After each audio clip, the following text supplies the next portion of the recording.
दो हिस्से हैं, वो दोनों के बीच में हो रहा है कि एक मैं हर रोज वो निकलता है कि नहीं सिद्धि इस रास्ते में जा वहां तक ना मिले, लेकिन एक हिस्सा ऐसा है उसको पता है कि अगर वो सिद्धि आ गई तो वो यूज करेगा ही, भले छोटा मोटा पर यूज करेगा ही। और एक हिस्सा ऐसा है जो बोल रहा है कि नहीं नहीं सिद्धि नहीं आनी चाहिए वरना तुम फंस जाओगी।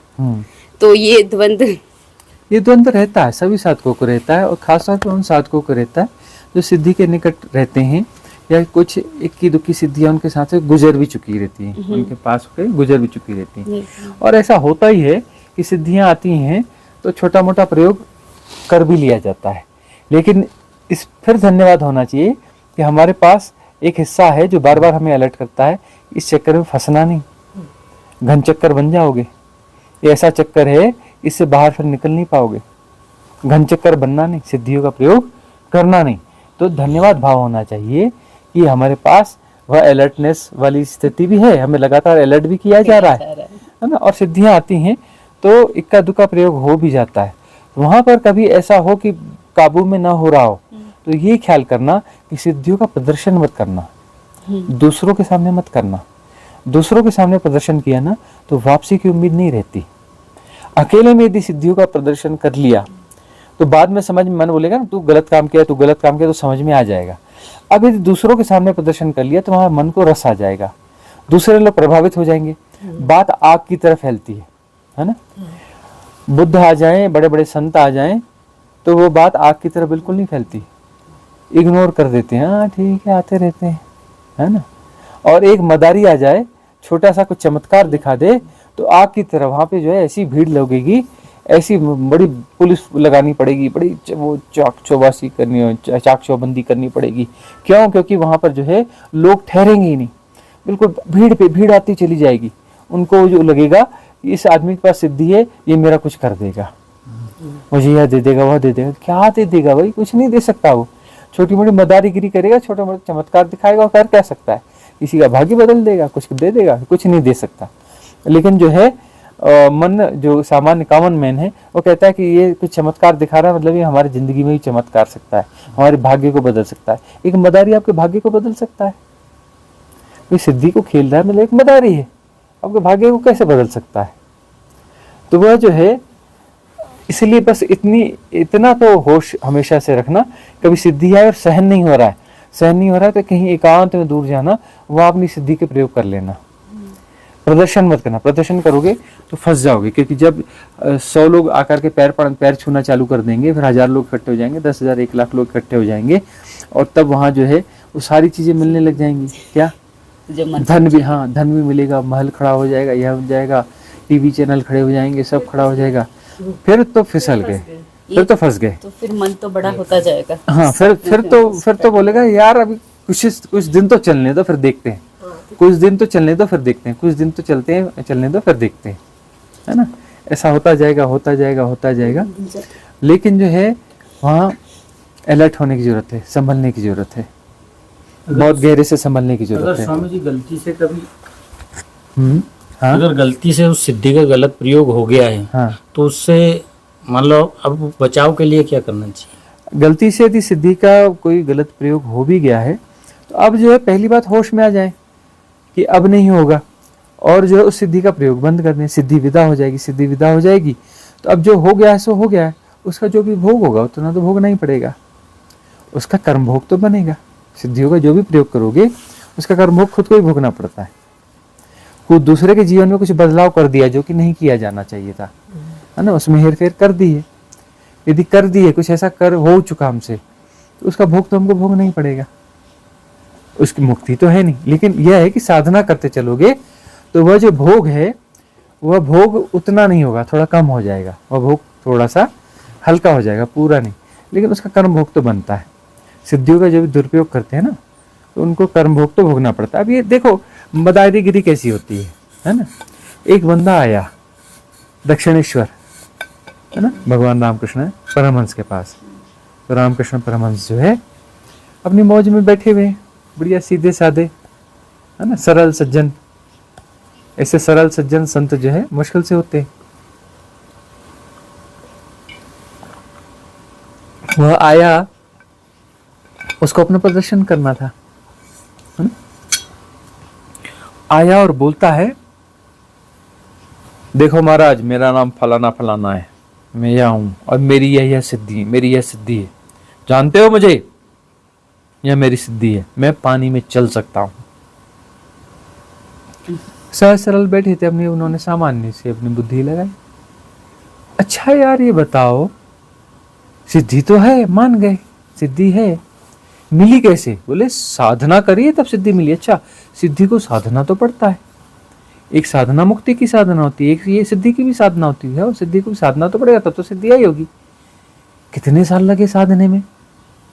बोले 20 साल लगे मुझे, जानते हो 20 साल मैंने साधना करी तब ये सिद्धि आई, मैं पानी में चलता हूं। अच्छा, 20 साल में ये सिद्धि पाई, 20 साल गंवा दी, तब सिद्धि आई पानी में चलने की। ये देख रहे हो ना, ये गंगा, ये गंगा में वो मल्लाह खड़ा रहता है, हम उसको 2 पैसा देते हैं, क्रॉस करवा देता है। 20 साल लगाने की क्या जरूरत है? वो 2 पैसा देते हैं, उस गरीब मल्लाह के परिवार हैं, बच्चे, उसका भी काम चल जाता है। और नाव में बैठने का तो मजा ही अलग है, हाँ, बड़ा मजा भी आता है, और मल्लाह का परिवार भी चल जाता है। इसके लिए 20 साल कमाने की क्या जरूरत थी? वो जो अहंकारी बंदा आया होगा, उसकी हालत सोच लो क्या हो गई होगी, है? इतना भी कॉमन सेंस नहीं। अच्छा, एक दूसरी बात कि हमने तो सिद्धि के लिए कोई मेहनत नहीं करी, सिद्धि घट गई जी हमको, हमने तो मेहनत नहीं करी, घट गई। अरे बेवकूफ, कितने जन्म साधना की है, पिछले जन्मों की साधना भी अनफोल्ड हुई है, कितने जन्मों साधना करी है ना वो, और अपना जो है इस जन्म की भी साधना है। तो वो सब मिला करके जन्मों की साधना का परिणाम है कि वह स्थिति थी, और उस साधना को और आगे बढ़ाना था, मुक्ति की दिशा में ले जाना था। बजाय इसके क्या हो गया? सिद्धि में फंस गए। वह ऊर्जा थी, वह ऊर्जा जो है मुक्ति बननी थी, वह ऊर्जा जो है एनलाइटनमेंट बननी थी, आत्मज्ञान बननी थी, तुमने उसे सिद्धि बना दिया है। तुमने जो है, कीमत तो तुम्हारे पास बहुत थी, पैसा तो बहुत था, तुमने हीरा खरीदना था, हीरे के लायक तुम्हारे पास, तुम्हारी गांठ में पैसा था, और तुमने हीरा खरीदने के बजाय पत्थर खरीद के ला लिया, चमकता हुआ पत्थर ला लिया उसी कीमत में। कैसे बेवकूफ हो? उससे जो है चमकता हुआ हीरा मिल सकता था, तुमने पत्थर खरीद लिया, और कीमत पूरी थी, तुमने हीरे की पूरी कीमत चुका दी और खरीदा पत्थर। अरे हीरा कीमत पूरी थी तो हीरा तो खरीदना था। एनलाइटनमेंट की क्षमता थी और फंसे सिद्धि में। तो ये समझदारी वाली बात हुई क्या? परम मुक्ति की बात है, मतलब ये कि अभी जीवेषणा बाकी है, अभी आकर्षण बाकी है। आकर्षण ही तो फंसाते हैं ना, फंसाता कौन है? आकर्षण। तो आकर्षण बाकी है। आकर्षण कौन से हैं? संसार के आकर्षण है, मतलब टॉप प्रायोरिटी मुक्ति नहीं है, टॉप प्रायोरिटी संसार की वासनाएं हैं। सिद्धि सांसारिक है, सिद्धि मानसिक घटना है, चौथे शरीर की घटना है।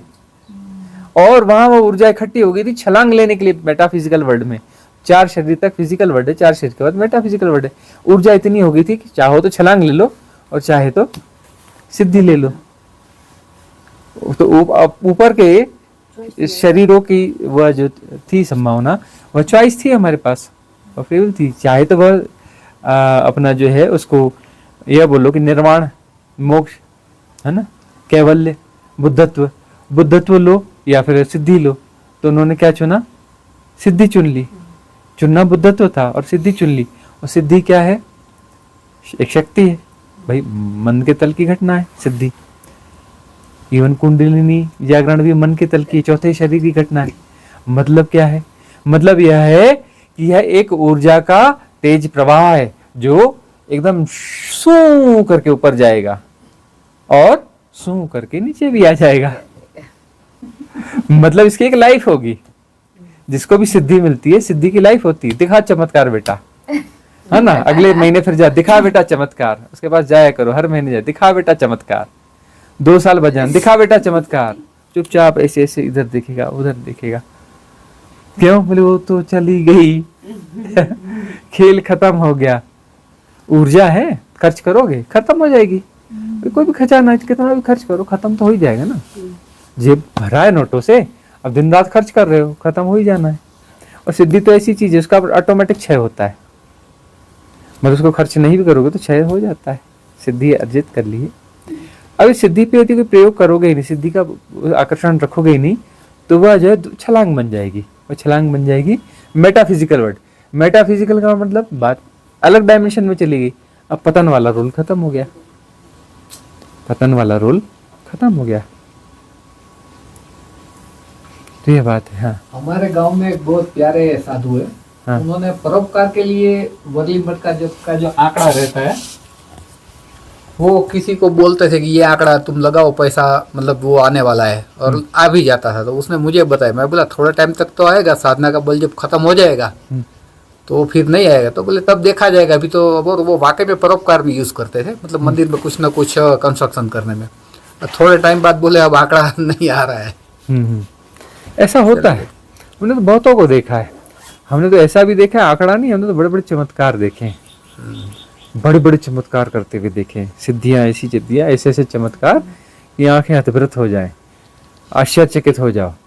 ऐसे ऐसे चमत्कार करने वाले देखे हैं, और उनका पूरा पतन भी देखा है, उत्थान और पतन सारा देखा है ना। और सिद्धियां तो हमारे पास भी आई छोटी उम्र में, है ना। और हमने भी उनका थोड़ा उपयोग तो किया है, लेकिन उपयोग अकेले में किया, और उपयोग करते ही बहुत जल्दी एकदम से अलर्ट हो गए कि ये बात गड़बड़ जा रही है, गलत जा रही है, गलत जा रही है। और हमने वहीं पर ब्रेक मार दिया। ब्रेक मार दिया तो हमने फिर सिद्धियों का उपयोग नहीं किया। बहुत छोटे समय के लिए सिद्धियों का प्रयोग किया, लेकिन हमेशा ये बात रही कि उसका प्रदर्शन नहीं हुआ सिद्धियों का, एकांत में किया और कभी इसकी चर्चा नहीं करी। ये अभी अभी हमने इसको डिस्क्लोज करना चालू किया है। इसके पहले हमने इसको कभी डिस्क्लोज भी नहीं किया अपनी सिद्धियों को, कि हमें सिद्धियाँ आई थी और सिद्धियों में हम कुछ करते थे, है ना। अभी कुछ समय से ही कहीं कहीं चर्चा में वो बात आती है, लेकिन वो चर्चा ही कब कर रहे हैं, जब वो उनको बीते हुए जो है हो गए 45 साल, है ना। 45 साल पुरानी घटना बीतने के बाद उसकी चर्चाएं कर रहे हैं। हाँ गुरुजी नमस्कार। इस साधक के जीवन में जो शक्तिपात बहुत बार सुना है, तो शक्तिपात का क्या महत्व है और वो जरूरी है? शक्तिपात से साधक को थोड़ा इनिशियल स्टेज पर स्टार्टर का अनुभव होता है, इसलिए होता है कि क्या, उसका जरा प्रकाश दीजिए। शक्तिपात का आकर्षण बहुत ज्यादा है। शक्तिपात तो एक धंधे की तरह भी चलता है आजकल ना। शक्तिपात करवाने आ जाओ, इतनी फीस दो और शक्तिपात हो जाएगा ना। शक्तिपात का तो बिजनेस भी चालू हो गया है। तो अब ये जो इस पे हमारा जो है एक वीडियो है, वो आप सुन सकते हैं। शक्तिपात पे बहुत अच्छा वीडियो है, वो वीडियो सुनने जैसा है। आप लोगों ने सुना नहीं होगा। कन्वर्सेशन बहुत सारे कन्वर्सेशन सुनने चाहिए। हर कन्वर्सेशन में कुछ ना कुछ है, कुछ अनूठा है, कुछ अलग है। वो आपको मिलता जुलता सा लगता है, लेकिन वो मिलता जुलता सा नहीं। सुनते रहेंगे तो उसके गहरे में कुछ अलग बात, कुछ ना कुछ खुलेगी, कुछ ना कुछ होगी। तो जो है शक्तिपात जो है किया नहीं जाता है। लोगों को लगता है कि गुरु शक्तिपात करता है।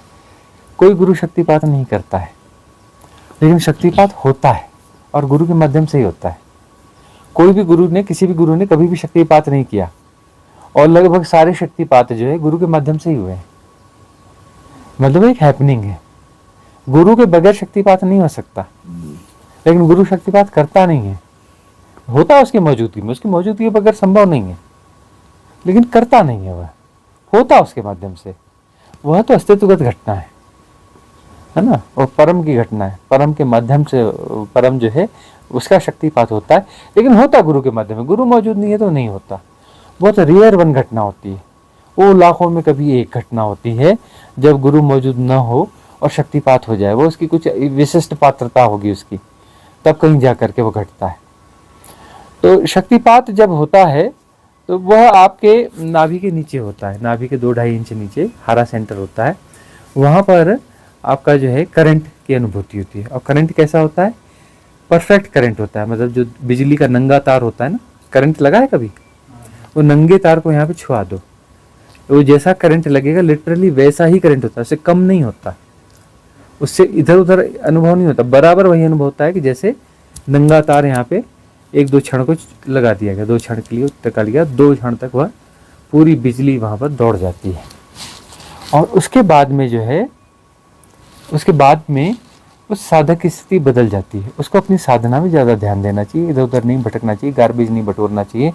गलत लोगों की संगत में नहीं बैठना चाहिए। जब शक्तिपात घट जाए तब जो है सिर्फ और सिर्फ साधना में जाना चाहिए। उसकी संभावना है कि बहुत जल्दी उसका कुंडलिनी जागरण हो जाएगा। शक्तिपात के बाद में कुंडलिनी जागरण की संभावना बहुत ज़्यादा हो जाती है, कभी भी कुंडलिनी शक्ति उसकी जाग सकती है। तो इसका प्रयोग तो बहुत है, इसका मतलब इसका लाभ जो है बहुत है शक्तिपात का। होश यह रखना है, होश यह रखना है कि उस समय जो है इधर उधर की चीज़ें बंद कर देनी चाहिए। पूरी तरह से साधना में इन्वॉल्व हो जाना चाहिए। स्वामी जी, ये अंदर से इच्छा होती है कि इधर उधर झुके नहीं, मतलब जाए नहीं, एक ही जगह डटे रहे, लेकिन एक भय बना रहता है कि अगर वहाँ नहीं गए तो ऐसा नहीं हो जाए, वहाँ नहीं गए तो ऐसा नहीं हो जाए। ऐसा क्यों? अब रेजोनेंस तो एक जगह बैठ रहा है, लेकिन जो पुराने हमारे आकर्षण हैं वहाँ नहीं जाएंगे तो लगता है कि उनका अपमान हो जाएगा, फिर वहाँ से कुछ नुकसान ना हो जाए, उधर का कोई श्राप ना आ जाए, उधर वह ना हो जाए, उधर फलाना ना हो जाए, उधर ठिकाना ना हो जाए।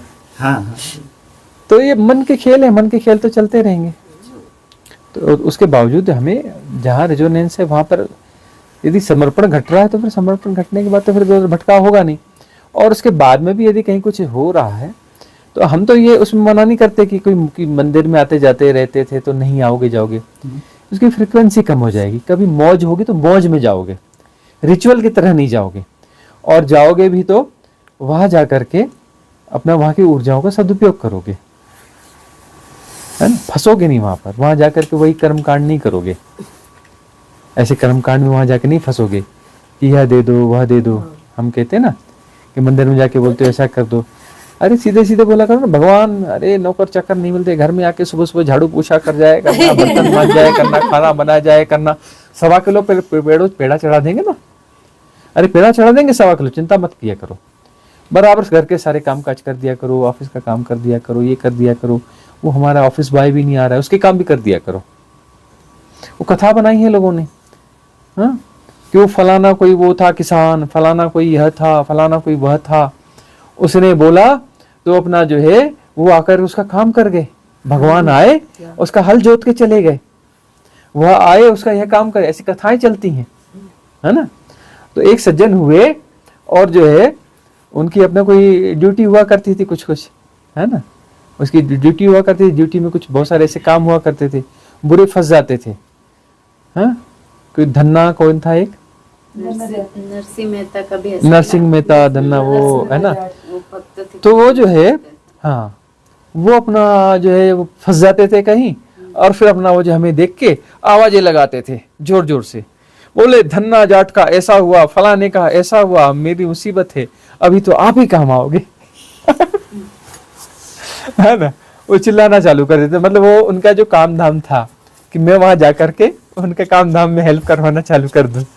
उनकी ड्यूटी है तो मैं भी सुबह शाम जा करके उनके यहाँ दिन भर रह करके उनका काम करवा दूं। मतलब वो देखो वहां से कथाएं लेकर के वो कैसे यूज कर लेते हैं लोग। अरे भाई, नरसिंह मेहता के साथ जो घटा सो घटा वाला घटना है, वो कोई घटना है ना। और धन्ना जट के साथ जो घटा होगा वो उसकी अपनी कोई घटना होगी, लेकिन उसके साथ घटा तो बोले अब हमारा भी करो। अब वो हिसाब किताब है, ये वो थोड़ी नहीं है, तो हिसाब किताब है। इस प्रकार की चीजें घटती रहती हैं। तो अब हम तो विरोध करते नहीं है किसी चीज का ना, जाओ और अपना मौज करो। किसी मंदिर में तो खुद ही ले जाते, भाई यहाँ की ऊर्जा अच्छी है, आओ बैठो यहाँ पे साधना में बैठ जाओ, साधना में इधर बैठोगे, देखो बैठने की बढ़िया जगह, मस्त बैठो, साधना में उतर जाओ, अपनी ध्यान घट जाएगा, है ना। और कहीं कुछ ऐसा लगता है कि वहां कोई मतलब नहीं है, लेकिन डर है कि अरे मेरा कुछ गड़बड़ ना हो जाए, तो डर को देखो। अंधेरे रात में मिडनाइट वॉक करवा रहे हैं ना, अकेले कर सकते हो? नहीं कर सकते ना। तो अब जो है हम धीरे धीरे करवा रहे हैं, बाद में हम भेजेंगे, चलो तुम अकेले उधर जाओ, चलो उधर जाओ, अकेले भेजना चालू करेंगे। वहां जाओगे तो क्या होगा, भय निकल जाएगा, फिर क्या होगा, अभी तो आधा भय तो निकल गया ना। अब जो है करते करते अकेले जाओगे तो फिर आधा भय वो बचा हुआ वो भी निकल जाएगा। उसके बाद क्या होगा, उसके बाद होगा यह कि भय बचेगा ही नहीं, फिर आराम से अकेले चले जाओगे। तो ये जो है फेस करो, उस चीज को फेस करो कि देखते हैं क्या होगा। नहीं जाएंगे तो हम किसी का अपमान थोड़े ना कर रहे हैं, नहीं जाना है तो नहीं जाना है, किसी का अपमान थोड़े ना कर रहे हैं। नहीं जाना अपमान थोड़े ना होता है कि बंधुआ मजदूर थोड़े ना है कहीं किसी के। तो फिर क्या होगा कि वह भय धीरे धीरे विसर्जित हो जाएगा। फेस तो खुद ही करना पड़ेगा ना, फेस नहीं करने के कारण भय है, फेस करने के बाद भय निकल जाता है। भय का मतलब है कि फेस नहीं कर रहे हो, और फेस करोगे तो भय चला जाएगा। कंडीशनिंग है ना ये, हाँ ऐसा कंडीशनिंग होगा, है, वैसा होगा, ये कंडीशनिंग है। हाँ